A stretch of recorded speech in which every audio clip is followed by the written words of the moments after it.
Les gars, on vient d'apprendre une dinguerie sur Shanks. On sait enfin comment il est devenu l'un des 4 empereurs. Attends, je t'explique. Juste avant, si tu kiffes One Piece, les animés et les mangas, abonne-toi car on en parle tous les jours. Dans le chapitre 1131 de One Piece, on apprend que Loki est enchaîné à l'arbre d'Adam depuis 6 ans. Et on sait aussi que les géants ont eu beaucoup de mal à venir à bout de Loki.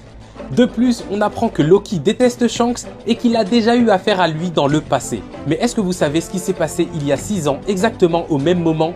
Shanks est devenu un des 4 empereurs. Et je pense que ce n'est absolument pas un hasard. Je pense que c'est Shanks qui a aidé les géants à capturer Loki, c'est pourquoi les géants lui sont redevables. Et pour le remercier, ils l'ont laissé faire de Elbaf son territoire.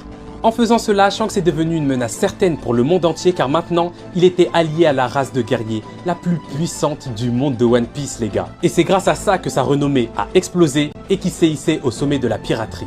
Et on l'a officiellement nommé un des 4 empereurs des mers. Sachant qu'en plus de ça, il en a sûrement profité pour approfondir ses connaissances sur les secrets du siècle oublié contenus dans les livres de Ohara, franchement, tout fait sens. Mais maintenant la question c'est, est-ce que à côté de tout ça, il avait un but précis en faisant de Elbaf son territoire ?